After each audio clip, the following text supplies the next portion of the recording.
Okay, good morning. This Good is morning. the Anglia speaking test for business, level 4, so that's proficiency level.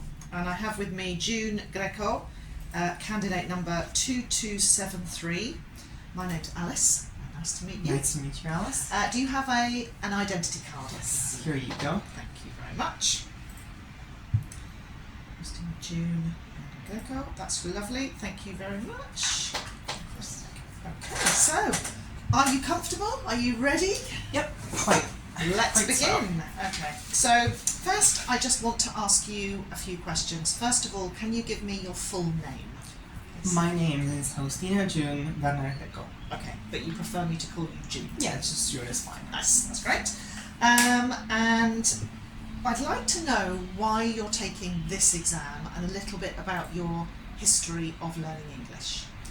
Well, the reason I'm taking this exam is because I think it's a great step to take in order to further my business at an international level, to expand it beyond the horizons of my country by expanding to different languages, right?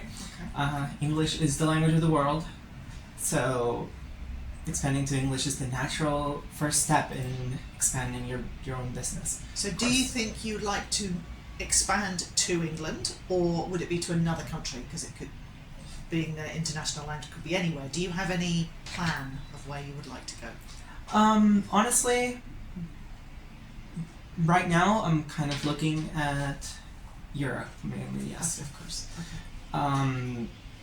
My business is quite niche, so Tell me about that a little bit. Yeah. yeah, it's more of a case-by-case basis rather than like, oh, I want to target this specific market.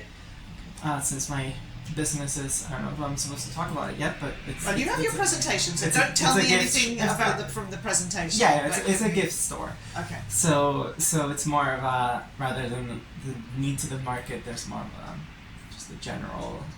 Okay. And what experience have you had in your life of maybe working in other businesses? What kind of work have you done?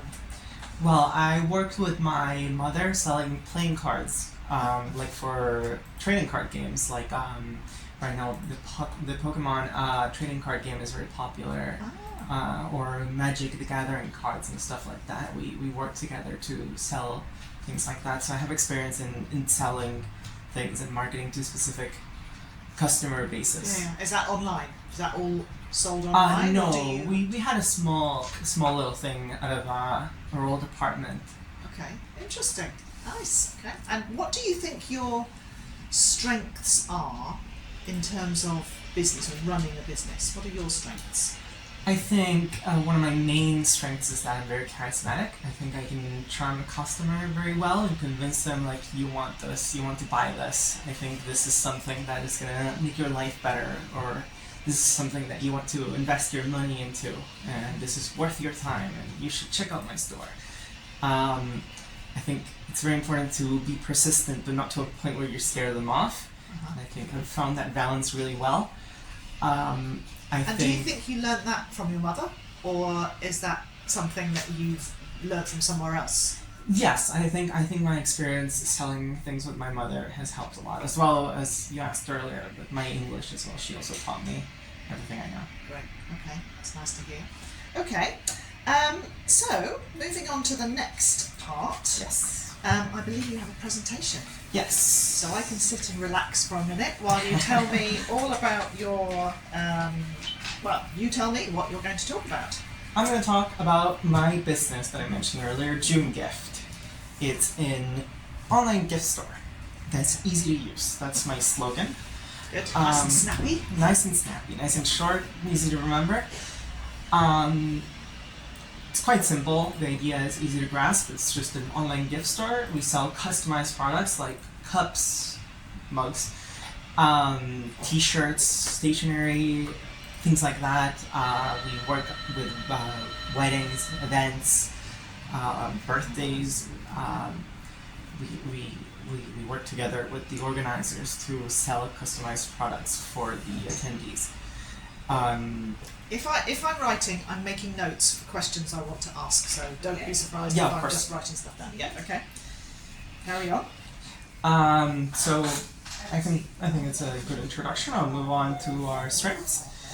I think because our products are unique and customizable, that appeals to a market right now that's very popular, because things right now are very not super personal, you know? People are more disconnected than ever. People, they barely talk. You know, Facebook used to be able to rage because, wow, you can connect with people far away, but now it feels that we're super communicated, but people talk less and less. So products and gifts become super not personal. More generic. Yeah, it's generic. It's like, this isn't for you. I just saw it at a store and I was like, sure, I'll buy that.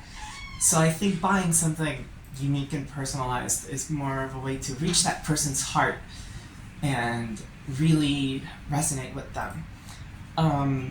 Of course, as we are an independent business, we try to do affordable pricing, because otherwise our competition is just gonna destroy us.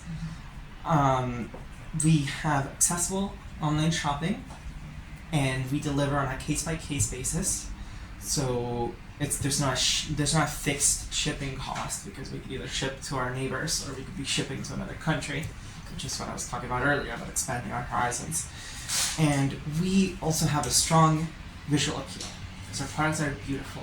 So they're very nice to have in social media pictures. People love posing with them. They love posing with their customized t-shirts, with their customized mugs, with their mother's name, stuff like that. Okay, I was going to ask, so when you say customized, it's their names, it's their photos? Yes. Is it anything like that? Yes, Anything? named photos, phrases, pictures, that like not just photos of them, but like, oh, I want this picture in a t-shirt, or I want this picture in a mug.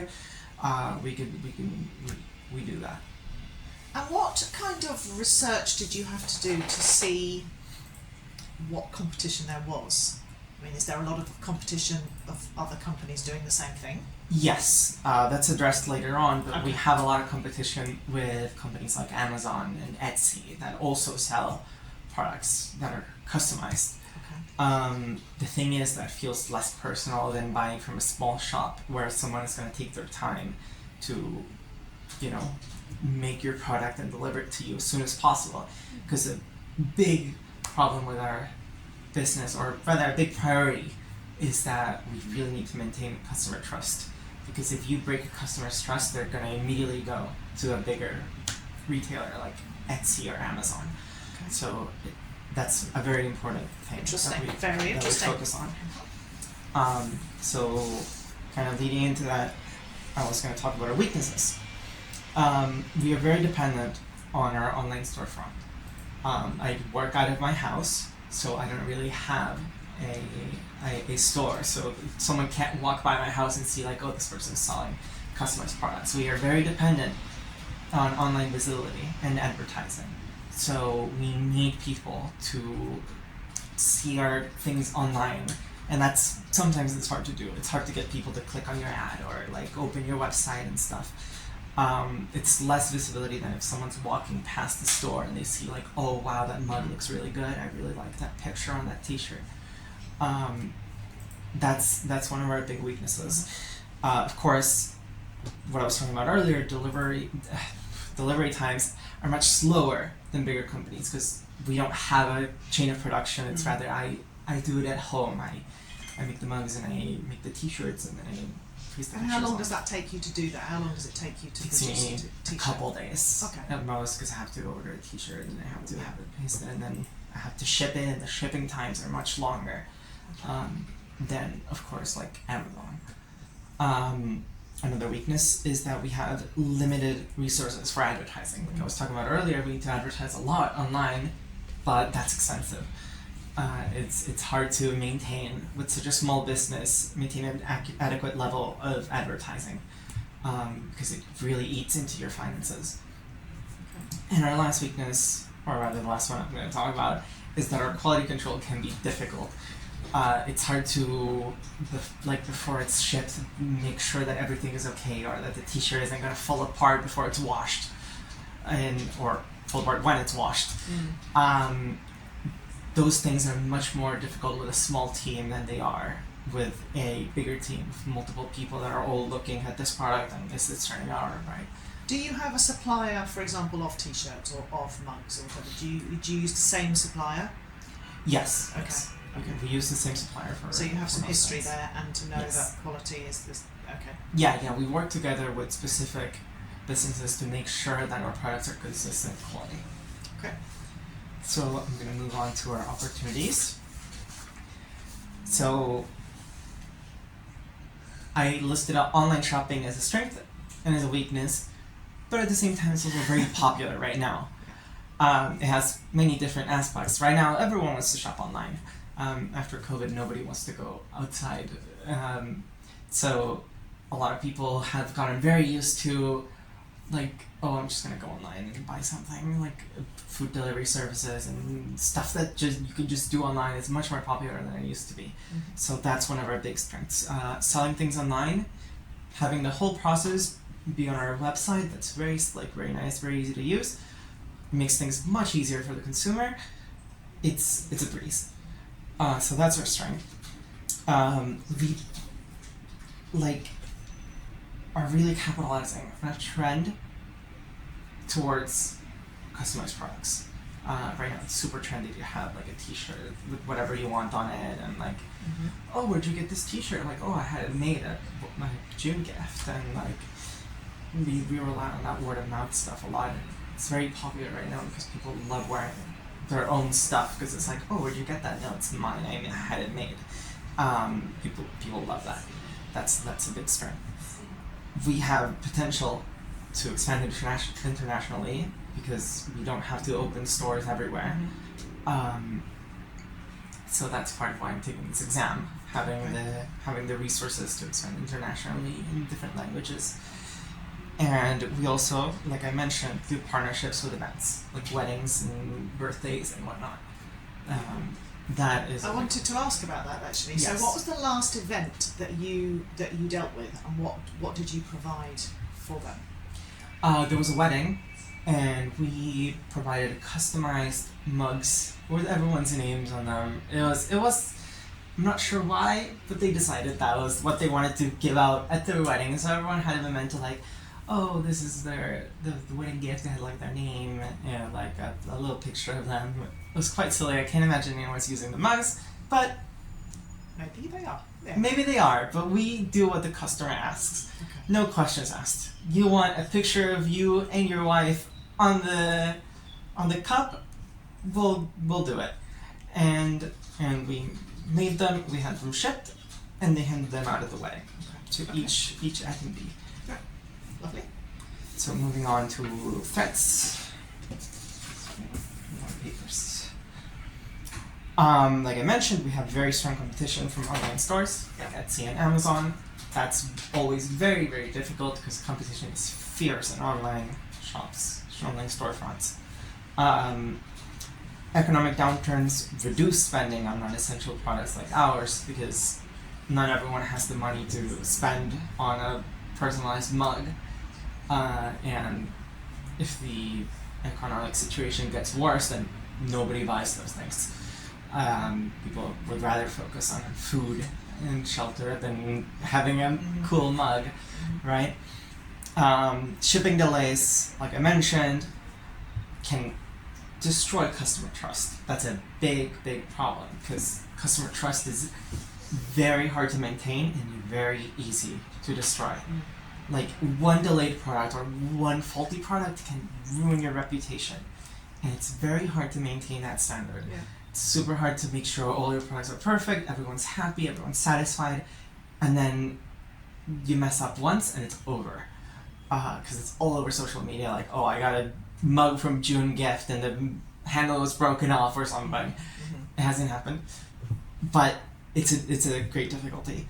And rapid changes in social media trends could make it so that it's just, or probably will make it, so that it's just not as popular to have customized products anymore. And that is a big hit. Yeah. Okay. You mentioned shipping being one of the threats for Yes. you. Have you had any experience of having to ship internationally yet? Has that been something that you've had to do or not? We've shipped to Uruguay. Okay. Mostly we work in Buenos Aires, but we've shipped to Uruguay before, which is internationally, but it's not super far away. You can still ship it quite easily, with the same companies that you ship stuff within Buenos Aires. Yeah. So we do have some experience with it, but it's not like super. It wasn't super far away. It wasn't like, oh, we're shipping to Germany. So that'll be a test case when that does happen. It's gonna be a great task. Okay. Yes. Do you have a particular logo, or are you working on a? I mean, you have the lovely, like the front page of your presentation here, but have you got a logo, or do you have any thoughts about one? Yes, but I don't have it here. No, that's okay. Okay, but can you describe that to me? Our logo is just a cute little minimalistic, like muffin kind of figure with June gift written on it, like on the muffin. Okay. Nice. It's just cute, and I just thought it was cute, and I liked it, and it's recognizable. You put the little muffin on the handle of the mug, and it's like, oh, there's a cute little muffin. Yeah. What is that? To become recognisable. Yes. Okay. Thank you very much. Of course. And I wish you well in your business. Thank you. That's quite exciting. So far with your business dealings, but also in any situation as a customer yourself or with your own customers, have you ever experienced any extremes of customer service? Absolutely. Tell me about those. Oh my god. I've had customers yell at me over emails to me, enraged, like audio messages and such. Sometimes they work over WhatsApp, and then they keep their number, and it's like 2 months later, like I dropped my mug, like, and it broke, and they just yell at you and they chew you out, or like, oh, this is taking too long and whatnot. But you also get very, very sweet customers. So it's sometimes you get very rude customers, but. And for you as a customer of somewhere else, have you ever experienced excellent service or really poor service that kind of sticks in your memory? Yes. I feel like sometimes I remember specific waitresses and stuff that have been very kind and very attentive and stuff, and that really sticks with you. I think it's very important to maintain a high degree of trust with your customers like that, like being nice and like being always attentive and maintaining professionalism. Even if they're being extremely rude, you have to be very professional, and that's hard to do because sometimes someone's chewing you out over something and you're like, I don't want to talk to you. But I don't know if you have, well, we say, certainly in England and in English, the customer is always right. Whether that's right or not, I don't know. But do you have that same kind of common thought that the customer is always right, so you have to, is that the same here? Yes, the customer is king or queen. Okay. You have to listen to what they want, because otherwise you don't want the bad publicity. No. But at a certain point it gets too extreme. Like if they ask you like, oh, you have to send me another free mug or whatever, like sometimes you have to find a point where it's like, that's enough. Yeah. Like I'm gonna stop replying to this person or something. Okay, thank you. And